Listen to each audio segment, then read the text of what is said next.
Blog Talk Radio. Boa noite, meus amigos. Estamos de volta.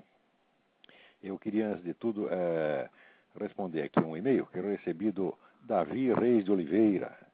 É um cidadão angolano, mora em Portugal.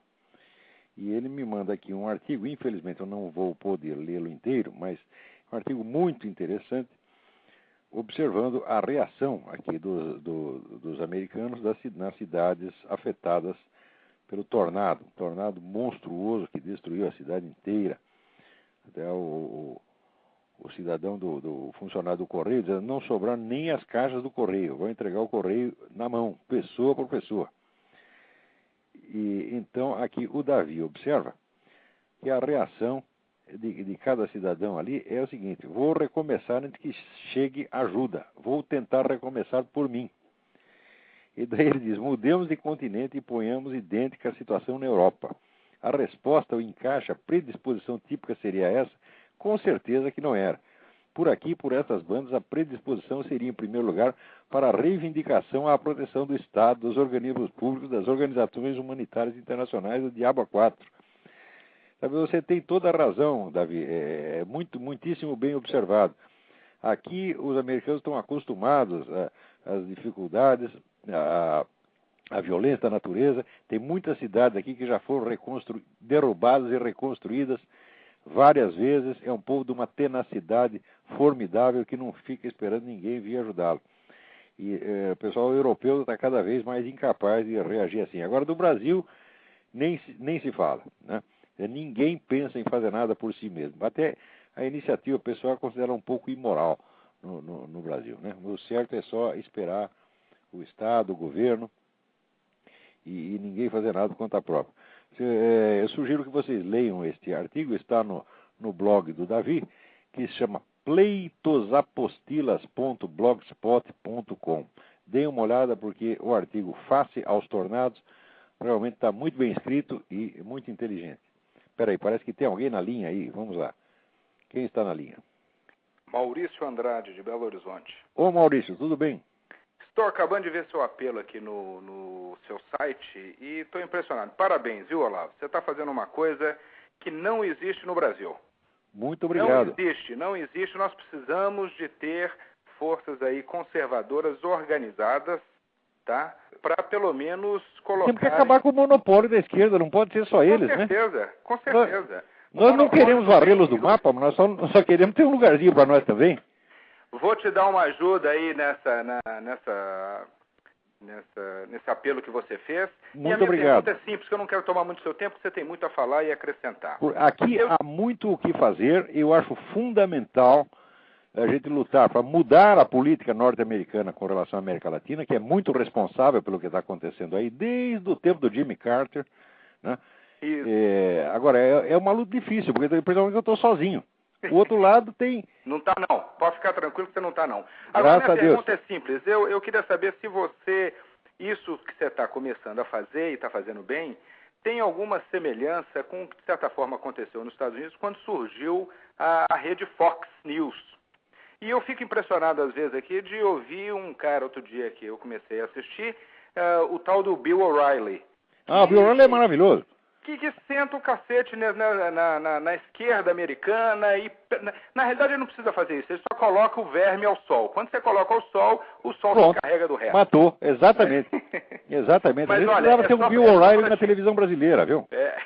Pois é, você podia fazer isso. Você tem que ou fundar a Fox ou virar o Bill O'Reilly da televisão brasileira, que precisa disso aqui.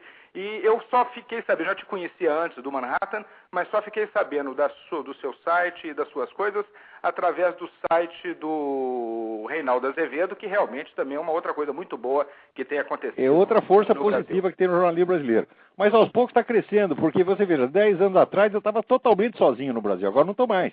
Pois é. Né? Pois é. E aqui também, agora estou sozinho, daqui a pouco não vou estar mais. Não está não. Parabéns. Já não estou mais. Eu quero pode continuar seu programa e vou fazer uma contribuiçãozinha aí. Quando eu passar na Virgínia, eu vou te dar um alô. Venha mesmo. Tá? Muito obrigado, Parabéns. Maurício. Obrigado pela força. Um abraço, até logo. Tchau. Então, agora, às vezes que o Davi observa, do americano tem muita iniciativa, tá? É muito verdade. Agora, para vocês não pensarem que tudo aqui são luzes, veja só o que aconteceu aqui.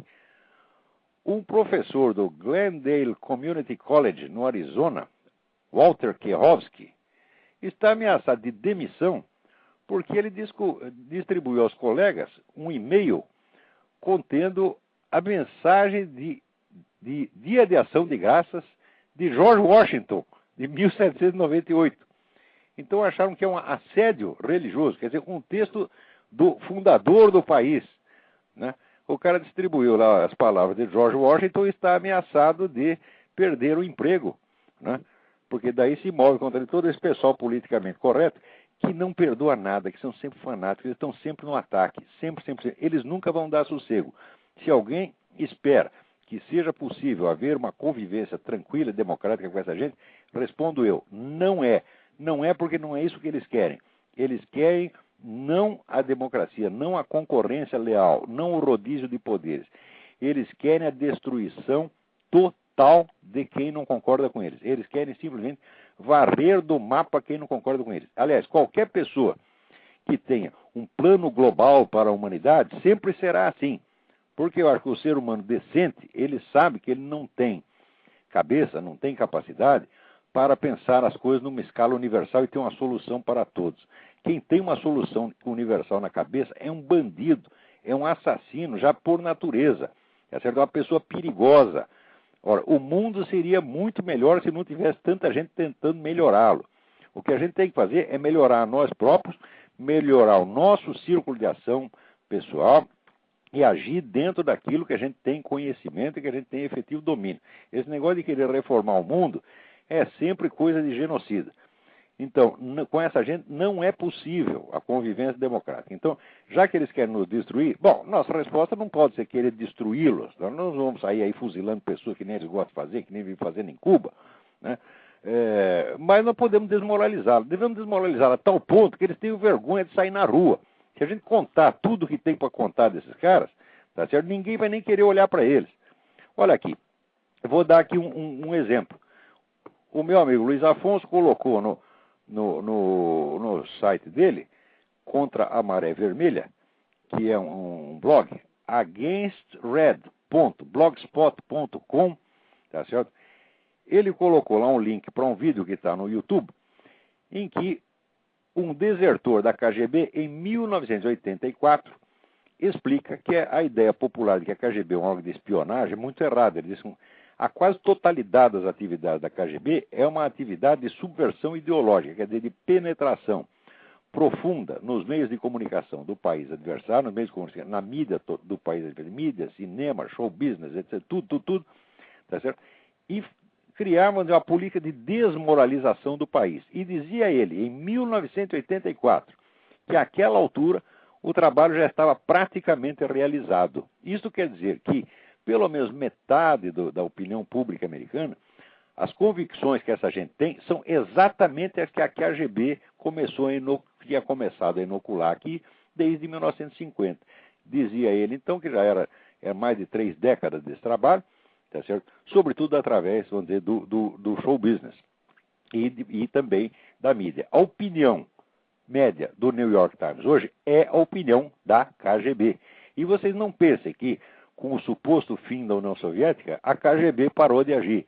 As tais medidas ativas de subversão ideológica continuam igualzinho. E são bilhões de dólares que são gastos nisso. Tá certo? E o número de pessoas que trabalham para isso é incalculável. Quer dizer, não é aquela coisa de espionagem, de gente escondida. Não. É uma coisa de massa. Tá certo? E isso quer dizer que o que as pessoas recebem hoje como opinião, vamos dizer, mainstream, como opinião dominante da mídia americana, foi criada aqui pela KGB. Quer dizer que a opinião pública americana foi passiva em relação à propaganda soviética. A propaganda soviética que é o fator ativo, tá certo? E a mentalidade norte-americana foi recipiente passivo disso. É claro que não totalmente passivo, porque tem uma boa parte de gente que reage. Mas mesmo as pessoas que reagem, elas não têm uma visão da profundidade desta ação soviética aqui, a ação que continua até hoje. Na KGB não foi demitido um único office boy, tá certo? O orçamento não diminuiu em um tostão, a coisa continua agindo até hoje. Sem contar a espionagem chinesa, que era até vamos dizer, o serviço secreto chinês, que era até protegido pelo Bill Clinton em troca da ajuda de campanha que ela recebeu. Então, dê uma olhada lá no againstred.blogspot.com. Se tiver dúvida, eu também coloquei um link para este vídeo na minha página no Orkut. É só entrar na minha página e procurar vídeos, você vai ver. Agora, ali eu também estou colocando os links para 2 outros vídeos importantíssimos. Um chama Pense sobre Aborto. Dê uma espiada nesse vídeo. Vamos dizer que tem todos os dados fundamentais. Assim, em 10 minutos o vídeo resume tudo o que você precisa saber para entender que toda esta campanha abortista é deliberadamente mentirosa em tudo o que ela afirma, em cada detalhe, A começar pela alegação de que, vamos dizer, é preciso liberar o aborto por causa das mulheres pobres. Né? Então ali mostra assim que as mulheres pobres, que as mulheres pobres são sempre a minoria. Quem faz aborto é classe rica. Depois diz, é por causa das mulheres que tiveram problemas de saúde. Você vai ver, elas são 1%. Em suma, o que o pessoal quer é um aborto lúdico, tá certo? É um aborto à vontade, o aborto a pedido, o aborto por encomenda, o aborto a qualquer hora, a qualquer etapa da vida do bebê, pode ser 1 minuto antes do nascimento, 3 minutos, e a pessoa ainda tem dúvida de se aquilo que está lá é um ser humano. Quer dizer, não é possível, porque só porque abriu a barriga e o sujeito saiu, ele não era humano e se tornou humano, quer dizer, que mágica seria essa? Né? Quando espremidos por este argumento, eles respondem, não, de fato nós não sabemos onde começa a vida. Olha, onde começa a vida todo mundo sabe, a vida começa na fecundação, isso é coisa óbvia. Né? Isso é um dado elementar de biologia. O que eles querem dizer é que nós não sabemos se aquela criatura que está lá é um ser humano ou não. Porque eles imaginam que a condição de ser humano é uma coisa cultural, quer dizer, conferida pelo Estado. Depois que o nego nasce. Agora, acontece se a condição humana não for natural, for cultural, então ela não pode ser concedida na hora do nascimento. Porque não é possível que o sujeito, então logo nasceu, já absorve a cultura do seu meio. Então, esse raciocínio implicaria que o nego só ia ficar humano lá pelos 3 ou 4 ou 5 anos, e que antes seria um bichinho. Então, por que não poder matá-lo também aos 6 meses, 1 ano, 2 anos? Ou seja, todas as convicções abortistas são absurdas em si, são insultuosas à inteligência humana, não há nenhuma boa intenção por trás disso, é um desejo de alimentar o comércio de fetos, o comércio de órgãos humanos, a coisa mais macabra que já se inventou na humanidade. E esse vídeo, inclusive, mostra que você, somando todos os genocídios do século XX, você não chega a 1/10 do que vem sendo feito com o aborto, que já matou 804 milhões de crianças. Falando nisso, o segundo vídeo que está lá, que eu coloquei lá na minha página no Orkut, é um vídeo absolutamente impressionante, que é o depoimento do Dr. Bernard Nathanson. O Dr. Bernard Nathanson era um dos líderes do movimento abortista nos anos 60, 60, 70, e era dono da maior clínica de aborto que tinha nos Estados Unidos. E ele começa o depoimento dizendo assim, eu quando criança, eu era religioso, eu ia na escola judaica e o rabino me ensinava a Torá, etc, etc. Quando eu voltava para casa, o meu pai, que tinha sido educado na religião judaica, mas que tinha rompido com ela, ele ria da minha cara, ele me ridicularizava.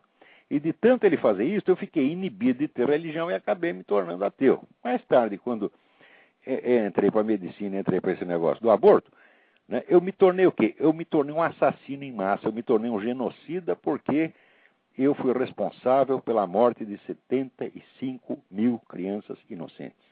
E por aí vai o depoimento dele, e mais adiante ele mostra como ele e os outros líderes do movimento abortista falsificaram dados, como os líderes do movimento abortista no Brasil estão falsificando agora, como esta maldita Folha de São Paulo falsifica ainda, tá certo? Que eu acho que o jornal deve ser processado por isso, tá certo? Quer dizer, o jornal que promete a cobertura honesta e depois cita dados furados, tá certo?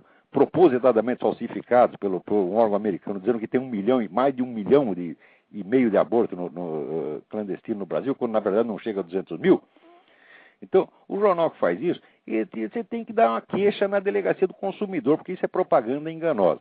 Vejam o vídeo do Dr. Bernard Nathanson. Eu tenho uma grande admiração por esse Dr. Bernard Nathanson, porque quando ele está só fazendo a coisa certa, é uma coisa. Agora, quando você, vamos dizer, entrou fundo no crime, tá certo?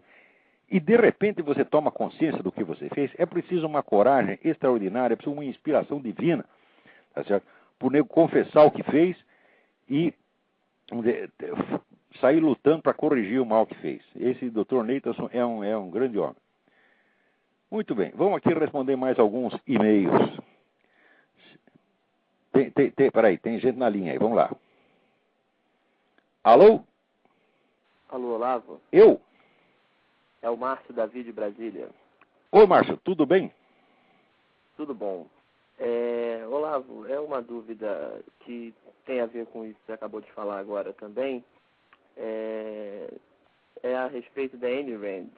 Uhum. A Ayn Rand, ela, para quem começou a estudar economia e não tinha um respaldo filosófico por trás aqui nas universidades, quando começou a buscar o liberalismo mais a fundo, a Ayn Rand meio que cai como uma luva, né? Sim. Começando a procurar. E só que depois eu tive a grata satisfação de conhecer o professor Og Leme, e ele me indicou o livro do Michael Novak, O Espírito do Capitalismo Democrático. Aham. E aquele livro realmente me libertou do pensamento randiano estrito e realmente mostrou que o capitalismo não funciona sem uma base de valores da civilização judaico-cristã por trás.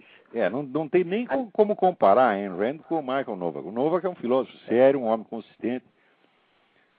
Agora, a Ayn Rand é uma amadora muito metida à besta, é isso que ela é.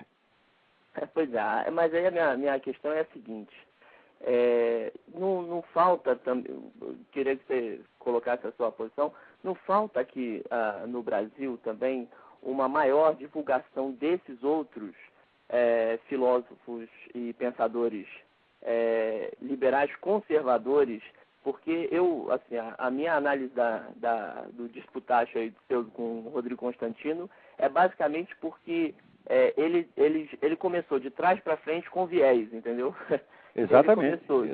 Ele começou de trás para frente viesado. É muito pouco conhecimento e conhecimento que já vem viciado. E com base nisso, exatamente, o sujeito forma aquele universo de pensamentos dele, né, que é do tamanho de uma titica de galinha, ele pensa que aquilo é o mundo, tá vendo?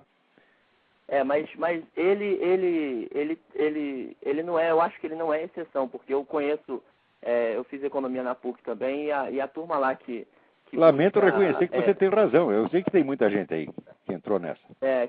Que fica nessa. Então, se você pudesse, assim, eu vi que você tentou, você citou alguns no seu site, mas divulgar mais esses nomes, assim, para que a gente tenha mais alternativa de leitura nessa área aqui também. Muito bem. Agora, já que você falou na Ayn Rand, existe um ponto que é fundamental as pessoas entenderem. Quando ela propõe essa ética do egoísmo, é preciso ver que o egoísmo e altruísmo não são conceitos morais, tá certo? Nenhuma ação humana, tá certo? Ela pode ser, vamos dizer, delimitada em totalmente egoísta ou totalmente altruísta. Quer dizer, são uns conceitos puramente relativos e operacionais. Você não pode fazer uma ética baseada nisto. Tá certo? Quer dizer, os conceitos filosóficos têm que ser conceitos rigorosos, vamos dizer, que delimitam a coisa perfeitamente. Agora, egoísmo e altruísmo não, egoísmo e altruísmo estão sempre misturados em toda a ação humana. Então você não pode fazer uma ética do altruísmo, tá certo? Porque um princípio ético, para ele ser um princípio, todo princípio tem um alcance universal. Então, alcance universal quer dizer que se você aplicar aquele princípio até suas últimas consequências, aquilo não levará a contradições. Agora, no caso do altruísmo, você não pode levar o altruísmo às suas últimas consequências, porque ele se volta contra si mesmo. Quer dizer, o sujeito que é totalmente altruísta, ele nunca cuida do seu próprio interesse, ele se destrói, então não pode mais fazer o bem. E o nego que for totalmente egoísta, ele vai ficar tão sozinho, que a vida dele vai ser um inferno. Então, é claro que são conceitos meramente relativos, são conceitos de ordem psicológica, conceitos descritivos de situações psicológicas. Para quem tem uma formação filosófica, É óbvio que se a gente tentar montar um sistema ético com base em conceitos tão empíricos, tão vamos dizer, relativos assim, é coisa de amador. Não se faz isso. Né? E até no caso do Rodrigo, o que eu estranho é o seguinte, porque como economista que estudou um pouquinho de história de pensamento, econômico, pelo menos, o próprio Adam Smith, ao mesmo tempo que escreve A Riqueza das Nações, escreve a Teoria dos Sentimentos Morais. Você tirou as palavras da minha boca. E eu acho que até hoje não tem uma tradução da Teoria dos Sentimentos Morais no Brasil. Pois é, porque é justamente mostrando isso que você está falando. Quer dizer, o que ele coloca ali é que o indivíduo, quando busca o seu interesse, ele produz o bem como resultado disso, mas ao mesmo tempo ele não pode viver só disso, e por isso ele faz o contraponto. Né?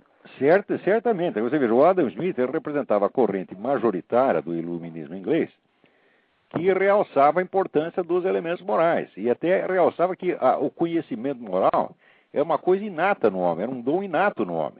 Ele insistia nisso, Shaftesbury insistia nisso, Francis Hutcheson insistia nisso. Agora, tem, vamos dizer, o lixo iluminístico, que é o John Locke e o Bernard Mandeville, com aquela idiotice da Fábula das Abelhas, né? Que é uma coisa, assim, um escrito mais popular e que pega facilmente. Aqui foi feito para QI do Rodrigo Constantino. Tá? Ele lê aquilo e fica maravilhado. Né? Agora, tinha que ler o Hutcheson, tinha que ler a Teoria dos Sentimentos Morais do Adam Smith, muito bem lembrado. E só para... Você citou uns programas atrás um livro que fala da divisão do iluminismo francês e britânico. Você lembra ele ainda? É o livro da Gertrude Himmelfarb. Isso. Gertrude Himmelfarb. Himmelfarb.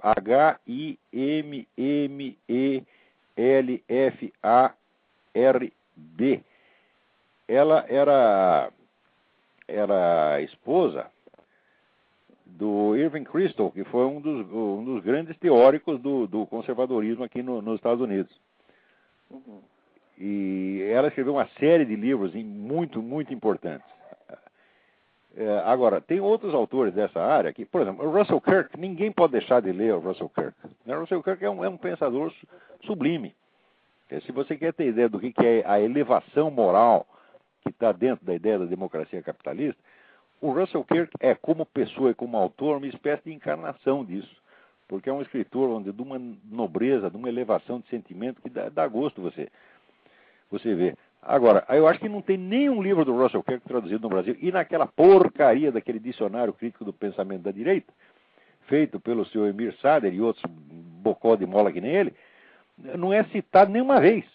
Quer dizer, como você pode falar de pensamento de direita e não conhecer o Russell Kirk? É o fim da picada. Não tem nenhuma tradução. Eu procurei aqui na Cultura, na Saraiva, nada. Não tem nada. Aí tem um bloqueio mesmo, Isso é uma política deliberada. Todos esses editores brasileiros, com raríssimas exceções, que são editoras pequenas, os grandes editores no Brasil são todos comprados por esse movimento comunista quando não são comunistas eles próprios. Tá certo? E todos têm vergonha. Pessoal que vive de picaretagem. Você vê o falecido Enio Silveira, dono da civilização brasileira, ele, poucos meses antes da morte dele, ele me confessou que a editora dele, durante o tempo da ditadura, que era a maior editora comunista do Brasil, vivia de dinheiro do governo militar. Quando a situação engrossava, ele ia lá no Golbery, pedia dinheiro, o Golbery dava. Esse pessoal é um bando de picareta, por isso que o Brasil não vai para frente, o pessoal está acostumado com isso, tá entendendo? Quer dizer, a picaretada está no sangue. A sensação que dá pra gente aqui é a seguinte, é que os livros, os poucos que chegam aqui, primeiro chega a contestação, você nem sabe o que estão contestando. É isso quando não chega a falsificação, que, como o Emir Sader fez com o livro do Alain Besançon, que ele ele inverteu o sentido do livro na tradução. É uma coisa monstruosa, quer dizer, é uma espécie de cabresto, de viseiras que colocaram no leitor brasileiro para que ele não enxergue, não ouça e não saiba de nada. Isso é uma tirania ideológica que não é de hoje. No tempo da ditadura, a esquerda já exercia essa ditadura. No tempo da ditadura militar, a esquerda já tinha esse domínio completo, vamos dizer, dos meios de formação da opinião pública, e o governo não ousou mexer nisso aí. É uma coisa incrível. Quer dizer, os militantes também ficaram lá 20 anos, tiveram mais poder do que ninguém e não quiseram mexer na hegemonia cultural da esquerda. Quer dizer, que omissão mais É por causa disso que nós estamos nessa situação de merda hoje. Mas eles são a minoria eternamente perseguida e não vai... Não, eles quando estão no governo, eles ainda são minoria perseguida. Mas é que nem a Benedita da Silva, que era governador do estado, ainda se considerava pobre e oprimida. Né?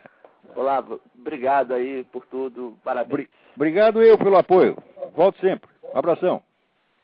Agora aqui tem um e-mail do André perguntando: a morte de Deus anunciada por Nietzsche no século XIX é o que estamos vendo acontecer desde então? Esse vazio cultural da Europa Ocidental, cada vez mais ateia, cada vez mais cientificista e materialista, o vazio anunciado por ele nunca foi preenchido desde lá. Ou foi e se esvaziou novamente num eterno retorno ao mesmo tema. Resumindo melhor a pergunta, esse excesso de maldade no mundo atual, essa satanização, não é a morte de Deus que Nietzsche descreveu no século XIX? Bom, isso aí é a morte da Europa. Deus acho que está passando muito bem, Deus não foi afetado por isso. Quer dizer, para quem entende o que é, vamos dizer, vagamente a ideia de Deus, né, sabe que você dizer que Deus morreu é cuspir para cima. Nietzsche, depois de que Deus morreu, né, ficou louco logo em seguida, né? E morreu abraçado num burro, chorando de piedade. Ele que pregava que a gente tem que ser durão, etc. Viu o carroceiro bater no burro, ficou com dó do burro, se abraçou no burro e ficou chorando. Né? Quer dizer, olha que vexame, que mico. Né? O maior mico filosófico de todos os tempos. Né? Então, Deus não está nem aí, você está entendendo? E no máximo ele fica com dó de nós, mas não vai ficar com dó assim como Nietzsche ficou do burro. Porque ficar com dó já ficou uma vez. Mandou o filho para morrer para ver se quebrava o nosso galho. Tá? Ele não vai fazer isso de novo, não. Muito bem. Agora, aqui tem alguém me envia um artigo do Tiago Ramos. Pequena consideração sobre razão e fé. O artigo está muito bom, com um protesto pela impropriedade do título, porque não se diz pequena consideração, e sim breve consideração. Mas esse negócio da propriedade vocabular é uma coisa que hoje em dia está difícil no Brasil, porque o idioma está em dissolução. Então as pessoas, às vezes, não acham as palavras certas, né? Precisa treinar para isso aí. Mas o artigo está muito bom.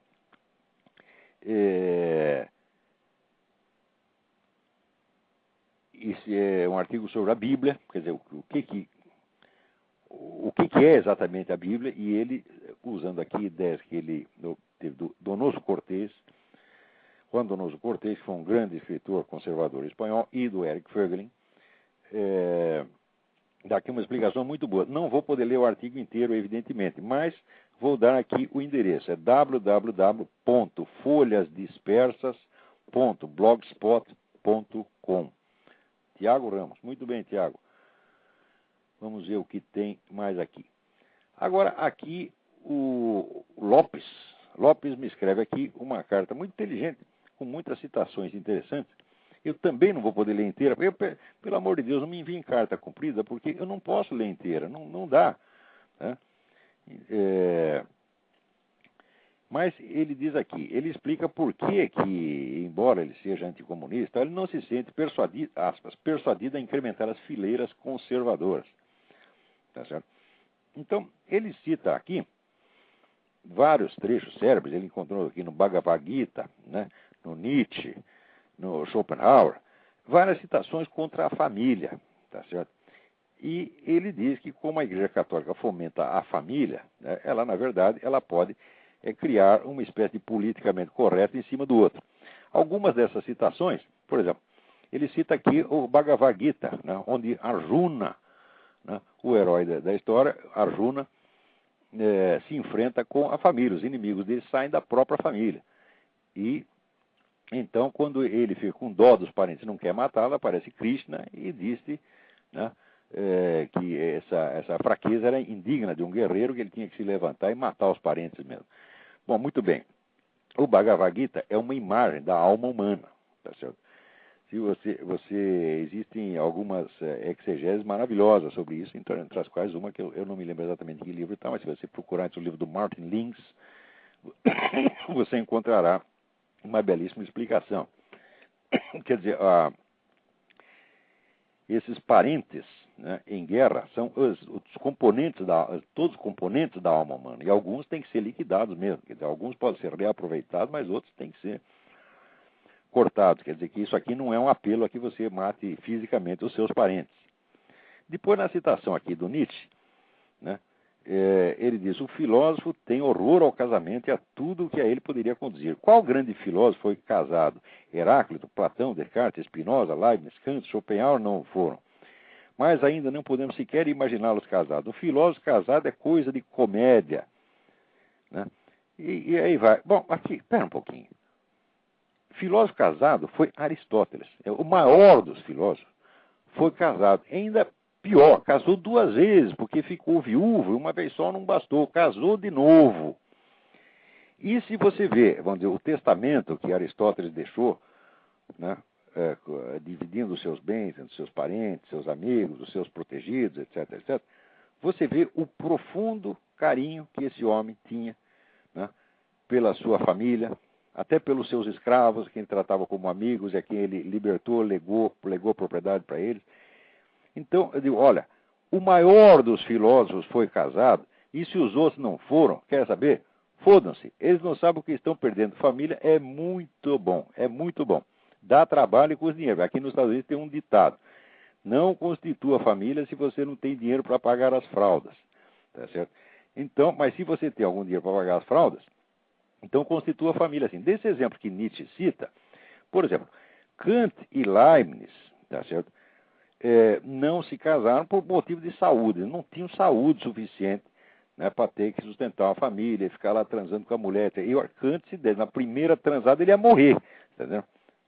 E Leibniz também estava muito mal das pernas, então mal dava para ele estudar. Né? Agora, se além de todo o trabalho científico e também diplomático que Leibniz fez, ele fosse casar, ele teria morrido. Né? Spinoza não casou porque Spinoza não gostava de ninguém. Tá certo? E Descartes porque ele comia empregadinhas. Né? E Schopenhauer também. Schopenhauer comeu quantas empregadinhas pôde e as tratou muito mal porque era um machista sem vergonha que não tinha o menor respeito pelas mulheres que o serviam. Quer dizer, e o Nietzsche o que era? O Nietzsche era um solitário, tá certo? Que não se ele dizia o seguinte: quando se aproximar das mulheres, leve um chicote. Ele não se aproximaria delas nem com um tanque de guerra. Por quê? Porque era um homem tímido, era um cagão. Você está entendendo? Então ficava lá trancado num quarto de pensão miserável, tocando punheta e pensando besteira. Você está entendendo? Esta é que é a realidade.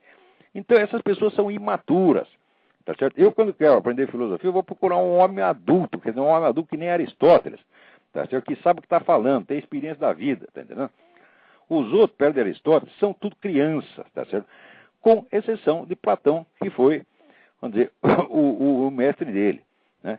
Existe algum motivo vago para crer que Platão era um homossexual. Então, não ia casar mesmo, porra. Assim, né? E se casasse, não ia ter família, porque ainda não existiam esses milagres da técnica que esse pessoal hoje quer fazer. Né? Então, e ele cita aqui o Schopenhauer, né, dizendo que... Como é que é o negócio? Não, ele cita o Huberto Roden, que todo ter nos escraviza, somente o ser nos liberta. Então, por isso não devemos ter família. Mas você mesmo, Lopes, você responde a isso com a citação que você coloca do Schopenhauer uma linha acima. Diz que mulher e filhos não estão não se contam entre os bens que uma pessoa possui, porque ele é muito mais posse da família. Eu que tenho esse montão de filhos, eu sei, você é posse da família, você serve a eles. Agora, você tem razão quando você diz que a família limita a liberdade pessoal. Tá certo? Porém, note bem, a liberdade pode ser vista em 2 planos. Isso é muito boa a sua carta, porque ela levanta um problema que é de fato importante. Quando se fala em liberdade, a palavra tem 2 sentidos. Uma coisa é a liberdade civil, quer dizer, o cidadão está livre da opressão do Estado. Tá certo? Outra coisa é a liberdade pessoal, dele poder fazer o que ele dá na telha, tá certo? De ele viver conforme os seus meros impulsos, seu gosto, seus caprichos, etc, etc. Essas 2 liberdades, na verdade, são antagônicas, porque aquele que vive segundo os seus caprichos, tá certo, não alcança a maturidade e não tem força e nem inteligência para perceber quando está sendo manipulado ou oprimido pelo Estado. A massa que busca satisfação e busca prazer é a coisa mais manipulável que existe. Eu lhe sugiro um livro, de um autor que se chama E. Michael Jones. O livro se chama Libido Dominandi, em latim. Então, o livro é em inglês, mas o título é uma expressão de Santo Agostinho, quer dizer, a volúpia de dominar, a volúpia de mandar. E ele mostra que, vamos dizer, que o incentivo à liberdade pessoal total, sobretudo liberdade sexual, vem sempre junto com as ideologias tirânicas. As ideologias tirânicas sempre prometem aos indivíduos um certo nível de anarquia, tá certo? Uma certa liberdade pessoal, vamos dizer, sem limites, porque sabe que as pessoas vão atrás disso como criança vai atrás de um doce, então se deixam manipular. Para você ter a liberdade civil, a liberdade contra o Estado, você precisa restringir a sua liberdade pessoal, você precisa amadurecer, aprender a sacrificar a sua liberdade pessoal por outras pessoas que precisam de você, sobretudo mulher e filhos. Quer dizer, você sacrifica uma parcela da sua liberdade pelos mais fracos, tá certo? E este núcleo, constituído, vamos dizer, pelo sacrifício que o homem adulto faz, este é o núcleo principal de resistência ao poder tirânico que vem de cima. Quer dizer, onde as famílias são fortes, o Estado tem um limite à sua atuação. Onde as famílias se dissolvem, todo mundo vira uma massa anônima, vira todo mundo criancinha, cada um atrás dos seus prazeres, dos seus brinquedinhos, dos seus gostos, o Estado manda em todos uniformemente, porque você atomiza, você dissolve as autoridades intermediárias, a começar pela autoridade paterna, tá certo? Você dissolve as autoridades, você dissolve a escala de autoridade que existe na sociedade e só fica 2 degraus na escala, fica o de cima e o de baixo. Quer dizer, quem não está em cima está embaixo. Isso é a definição do totalitarismo. Então, é claro que a família limita a liberdade pessoal, mas ela é o grande instrumento de defesa da liberdade civil. Então, vamos lá, vamos ver o que mais temos aqui. Ah, olha aqui. Alguém aqui me mandou essa notícia de que o Vaticano propõe um acordo anti-aborto. Está negociando com o governo brasileiro um acordo. Eu não sei o que o Vaticano está oferecendo em troca disso, mas nesse acordo o Brasil renunciaria a legalizar o aborto e, vamos dizer, pararia as exceções da legislação de aborto onde elas já estão. Note bem que essas exceções atualmente são que o Estado brasileiro admite o aborto em caso de estupro ou estado de risco iminente de vida para a mulher. Quer dizer, que são dois argumentos que os camaradas vivem usando a favor da descriminalização e que são perfeitamente inúteis porque são coisas que já têm. Então, a pretexto de proteger as mulheres que são estupradas ou que estão em risco, eles querem liberar o aborto para todas as outras que não estão em risco, que não foram estupradas coisíssima nenhuma, e que simplesmente querem sair dando para todo mundo, tá certo? E, vamos dizer, respaldar a sua diversão com a morte dos bebês. Quer dizer, o bebê é obrigado a morrer para a mulher poder se divertir, né? Porque ela também não quer ter barriga, ela não quer perder a linha, essa frescura toda, né? Quer dizer, por causa de um capricho, de uma frescura, tem que matar as crianças. Muito bem. Agora, acontece que se o Vaticano realmente propôs isto é um sinal, é um acontecimento de uma importância fora do comum. Porque vocês sabem que os organismos internacionais e essas grandes forças globalistas estão cercando e atacando as nações que não querem legalizar o aborto. Fizeram pressão imensa em cima do México, o México acabou cedendo. Estão fazendo uma pressão em cima da Polônia, querem criminalizar o governo da Polônia só porque o povo polonês é católico e o povo e o governo polonês não querem um aborto. Então, a Polônia é um centro de resistência contra esta tirania globalista que quer uniformizar as leis no mundo inteiro. Quer dizer que a legislação agora não vem mais, vamos dizer, da decisão popular, vem de uma comissão técnica em Genebra que decide, quer dizer, meia dúzia de iluminados decide a legislação baixa, né, da ONU como se fosse uma nova revelação. Quer dizer, a ONU é o novo Olimpo, então, né, descem as divindades lá do Olimpo com as leis todas prontas e você tem que obedecer. Então, a Polônia é um centro de resistência contra isso. E o Vaticano, evidentemente, é outro. Tá certo? E uma parte dos Estados Unidos também é. Quer dizer, metade dos Estados Unidos é uma resistência contra isso. E eu estou vendo que se o Papa quer fazer do Brasil um outro polo dessa resistência, isso significa nada mais, nada menos que o seguinte: a guerra começou. Começou a guerra da Igreja contra a nova ordem mundial. Porque até hoje, há quase 100 anos, a igreja só está apanhando quieta e cedendo, como cedeu tudo no Concílio Vaticano II. Se este Papa está reagindo finalmente, olha, é uma coisa de você rezar para que Deus o proteja e o fortaleça. Então, vamos lá. Agora também na mesma notícia vem a coisa de que o Lula evitará discutir as propostas, né? Quer dizer, o Lula é verdadeiro sabonete, você não consegue segurar, ele segura e escorrega, tá certo? Né? E o Lula também, ele não sabe o que ele pensa e pior, ele não quer saber, porque se ele souber o que ele pensa, ele vai ter que dizer. Então, ele se esconde dele mesmo, né? Ele não quer saber, ele está sempre de todos os lados, né? Nem sim, nem não, muito menos pelo contrário. Ele é uma espécie de Getúlio Vargas, sem o gênio do Getúlio Vargas. Porque o Getúlio Vargas, o filósofo Ortega Gasset dizia o seguinte: esse senhor Vargas, ele faz política de esquerda com a mão direita e vice-versa. E é exatamente o que faz, né, o Lula. Só que o Getúlio Vargas sabia mais ou menos onde queria ir, e vocês não podem esquecer que o período Vargas foi um período de crescimento formidável. Foi o período Vargas que industrializou o Brasil. Tá certo? Agora, e o Lula? O Lula só industrializou a picaretagem. Não é isso? Agora, vamos lá. Agora tem um outro negócio aqui interessante,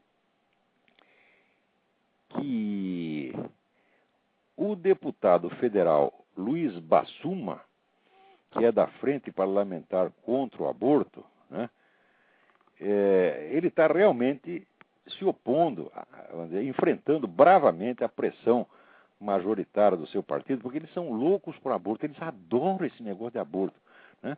Você já parou para pensar nisso? Questões, por exemplo, como aborto, movimento gay, né, feminismo, essas coisas todas. A esquerda, antigamente, a esquerda comunista ortodoxa, desprezava, porque achava que tudo isso eram preocupações burguesas. Não é isso? Às vezes chegava até a dizer que essas coisas eram postas em circulação, maldosamente, pelo imperialismo, para desviar a militância do seu verdadeiro objetivo, que era a socialização revolucionária dos meios de produção. E diziam isso. Eu ouvi quantas vezes não ouvi, né, o pessoal dizer isso. Não, esse negócio de sexo, de droga, tal, isso é tudo coisa da burguesia, né? Na verdade não era coisa dos próprios comunistas, mas eles diziam isso. Agora, hoje, esses assuntos se tornaram, vamos dizer, o miolo, a essência do discurso esquerdista. Não é uma coisa estranha. Como foi que isso aconteceu? Ora, isso aconteceu da seguinte maneira. Quer dizer, por um lado, eles desistiram da socialização dos meios de produção porque viram que isso não funciona. Quer dizer, a economia socialista, ela é inviável, a não ser que seja um socialismo meia bomba, quer dizer, que deixa metade da área para a iniciativa privada. E, por outro lado, aconteceu que nos círculos do que eu chamo de metacapitalista é o nego que enriqueceu tanto com o capitalismo que ele não quer mais estar submetido à concorrência. Então ele quer se apossar do Estado e ele não quer mais ser classe capitalista. Ele quer ser uma espécie de classe aristocrática, né? Casta governante. Entre os quais os famosos Rockefeller. Alguns dos Rockefeller eram maníacos por esse negócio de controle da natalidade. Inventaram esse plano de controle da natalidade porque eles achavam que o terceiro mundo não ia aguentar, né? Se continuasse nascendo gente no terceiro mundo, ia todo mundo morrer de fome. Então precisava fazer uma campanha para nascer menos crianças no terceiro mundo. Fizeram a campanha no mundo inteiro, o resultado diminuiu barbaramente a natalidade, mas não no terceiro mundo. Diminuiu na Europa, bastante, muito na Europa e um pouquinho nos Estados Unidos. O terceiro mundo começou, continua a se multiplicar cada vez mais. Quer dizer, a campanha deu tudo errado, tudo exatamente ao contrário, e esses cretinos ainda acham que sabem o que estão fazendo. Daí, para continuar com essa ideia de controle da natalidade, o que fizeram? Fizeram um acordo com a esquerda latino-americana. Olha, vocês lutem pelo aborto e pelo movimento, pelo casamento gay e tal, e nós ajudamos vocês. Desde então tem chovido dinheiro desse pessoal globalista para a esquerda latino-americana que não tem limite mesmo. Se vocês viram, Jorge Soros, o que ele despeja em tudo quanto é campanha mentirosa, contra os Estados Unidos, contra George Bush, É um negócio fantástico, fantástico. E a favor da descriminalização das drogas, a favor do aborto, etc, etc. Quer dizer, são rios de dinheiro que chovem. E, ao mesmo tempo, isso apela, então, primeiro para o desejo de dinheiro, né? O famoso désir d'argent, que é, no fundo, é a emoção mais profunda desse pessoal esquerdista, né? E apela também, vamos dizer, para o ódio anticristão, o ódio contra a civilização ocidental que eles sempre tiveram. Quer dizer, eles deixam de se interessar tanto por aquela proposta econômica socialista que é idiota e dão vazão à verdadeira motivação do movimento revolucionário, motivação que é anterior, inclusive, ao marxismo, que é o ódio ao cristianismo, o ódio à civilização ocidental. Então aí juntou a fome com a vontade de comer. Juntou esse negócio, essa mania demográfica desses ricaços, com este anticristianismo visceral e fanático desta gente. E também tem um apelo, esse negócio da aborto, quer dizer, você matar milhões de fetos, tem um certo apoio, vamos dizer, ritualístico satanista. Tem gente que gosta disso. Quer dizer, ouve falar disso, o conceito começa a babar. Nós vamos matar milhões de fetos. Vocês acham uma delícia isso aí, né? Quer dizer que isso tem um sentido ritualístico, mas é evidente que tem. Isso tem uma espécie de operação mágica. Você não se pode matar milhões de crianças sem que isso tenha um efeito espiritual, psicológico sobre a humanidade, pô. E os caras gostam disso por quê? Porque eles querem entrar fundo na experiência do mal, na experiência da negação. Quer dizer, leiam o livro do Albert Camus, L'Homme Révolté, O Homem Revoltado, que é uma fenomenologia, vamos dizer, do espírito revolucionário, do espírito de revolta. Tá certo? E vocês vão ver que, no fundo, toda revolta, como diz ele, é revolta metafísica, é revolta contra Deus, é revolta contra a ordem do cosmos, é revolta contra a realidade. É amor à destruição enquanto tal. Então, ora, se você já tem no fundo aquele amor à destruição, aquele ímpeto sadístico, né? E ainda chega o Rockefeller enchendo você de dinheiro para você trabalhar por isso, ora, pô, é um tesão, né? Eles não resistem. Então é por isso que eles adoram esse negócio de aborto, eles ficam com tanta raiva quando alguém os desmente. A motivação deles é totalmente irracional, maligna, não é digna de respeito. Agora, acontece que este deputado está aí bravamente enfrentando pressões de gente que quer até expulsá-lo do partido.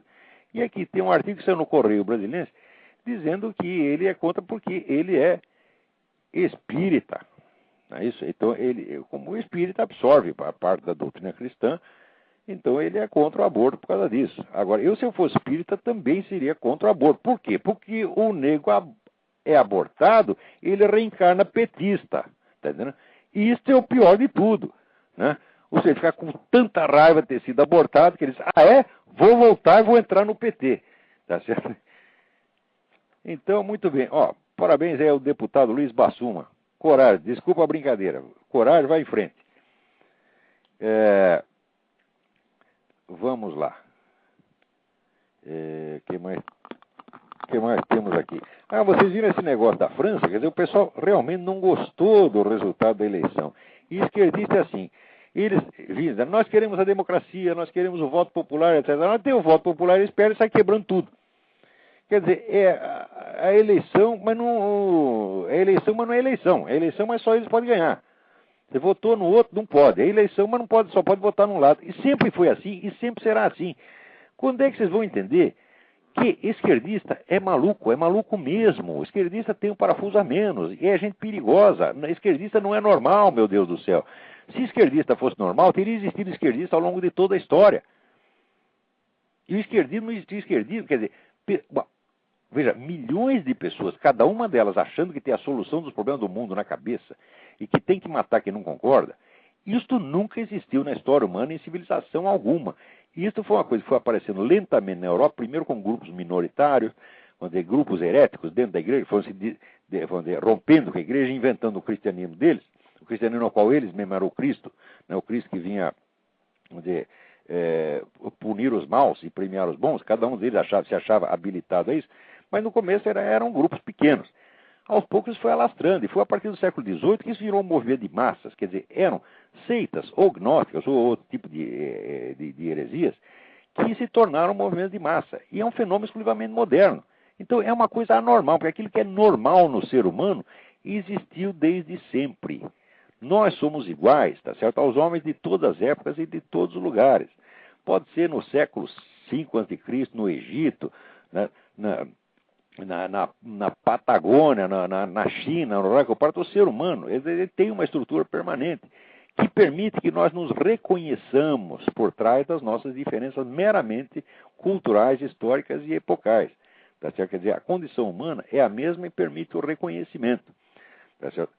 Agora, coisa que não existe permanentemente no ser humano, coisa que só existe numa certa civilização, durante uma certa época, é claro que é uma anomalia. Tá certo?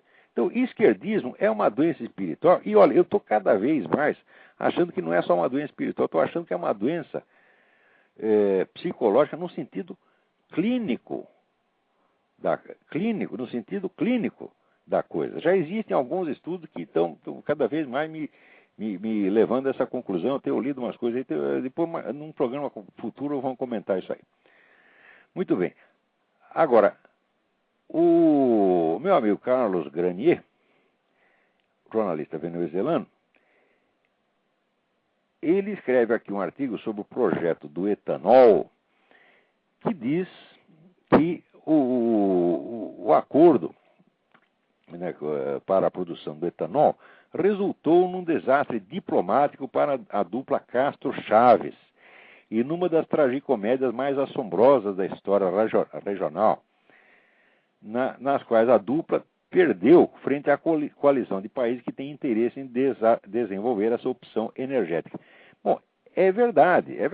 Quer dizer que, economicamente, isso foi, vamos dizer, um prejuízo para o Chaves. Foi, não, vai ser.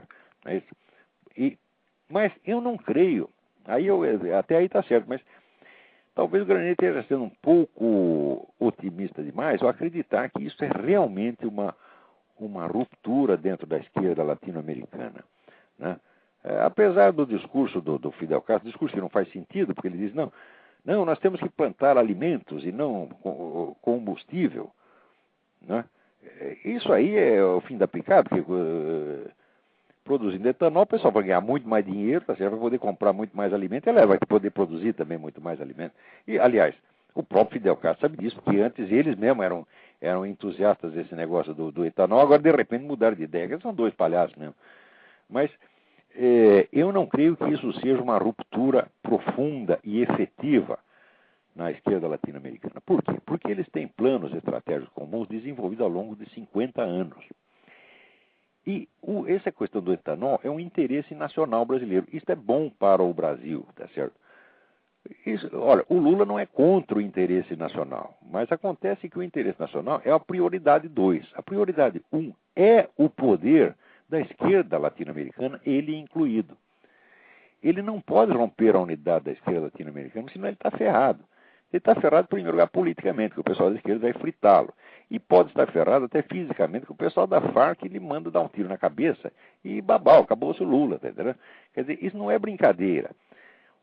A ideia do George Bush foi a de usar o interesse nacional brasileiro como arma para, de certo modo, criar uma divisão dentro da esquerda latino-americana. Mas o Lula já provou que ele é capaz de sacrificar o interesse nacional à unidade da esquerda latino-americana.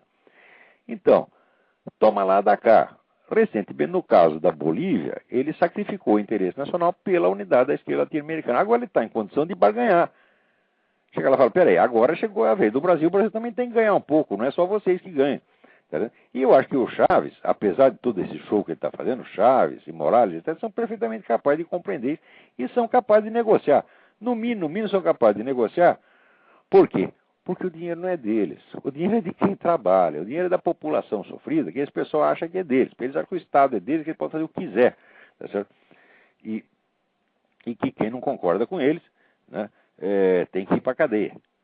Aliás, por falar nisso, esta semana estava aí um grupo de deputados equatorianos, né, que foram caçados, foram simplesmente mandados embora do parlamento pelo presidente Correia, do Equador. E vieram aí pedir socorro para a Comissão de Direitos Humanos da OEA. Aquele seu Insulza, né? Vê o nome do cara, Insulza. Né? Insulza é mistura de insulto com insosso, né? Então, esse seu insosso, ele já como que avisando os deputados que ele não ia ajudá-los, chamou um conferencista puxa-saco do Correia para fazer uma conferência exatamente no dia que os homens estavam aí para pedir socorro. Como que diz? Não vem que não tem. Né? Agora, os camaradas chegaram aí, veja como são as coisas. Eles não tinham dinheiro para um hotel, estavam dormindo empilhados na sala de uma salinha pequena na casa de uma pessoa amiga em Washington, porque não tinham dinheiro para o hotel. Agora, você imagina se eles fossem do MST, se fosse da FARC, se fosse do PT, estava tudo em hotel de 5 estrelas, cheio de mulher, numa suruba dos diabos, tá entendendo? Paga com dinheiro público, tá certo? Como esses caras fazem. Você não viu o governador da Bahia, o seu Jacques Wagner, né? Fazendo quase, né? Chegando a uma suruba, às vias de fato, com a mulher do ministro, né? Na frente de todo mundo, e aquilo numa festa que paga com dinheiro público. E ninguém mais acha nada, porque o brasileiro já está totalmente desmoralizado, pode fazer tudo, o pessoal do PT pode cuspir na cara dele, pode peidar na cara dele, pode fazer o que quiser, e eles, sim senhor, sim senhor, sim senhor, porque é uma alma cansada, né? O brasileiro já passou do ponto de se escandalizar. Quando ele se escandaliza, agora ele fica com raiva dele mesmo, em vez de ficar com esses caras. Né? Então, se fosse essa gente aí, estava tudo em hotel de 5 estrelas, tá certo? E nós estaríamos pagando, né, as putas para eles, tá certo? É duro, né? Muito bem. Esse seu Jacques Wagner, por exemplo, eu acho que tinha que ser tirado do cargo a pontapé, mas a pontapé e 10 minutos depois. Ele e esse Gilberto Gil que fica emprestando a mulher para o outro ficar se esfregando nela lá em público. Quer dizer, é corno, tá certo? É cornudo contente. Quer dizer, está mostrando aquilo e está orgulhoso, porque ele acha que ele é progressista. Isso é ser porque, né? O que antigamente era corno, agora é ser progressista, é ser um cara iluminado. Ora, porra, quer dizer, vai ser iluminado, pelo menos vai se ilumine com discrição, vai lá fazer a sua surubinha num hotel, tá entendendo? E vai fazer com o seu dinheiro, não com o nosso, porra. Né? Agora, tem muita coisa mais para falar, mas não há mais tempo. Deixa eu ver se tem alguma coisa muito urgente. Tem alguém na linha aí? Não, agora não tem ninguém. Não. Muito bem. Não, o que quer que seja, vai ter que ficar para a semana que vem. Não dá mais. Lamento muito. Então, muito obrigado a todos. Até a semana que vem.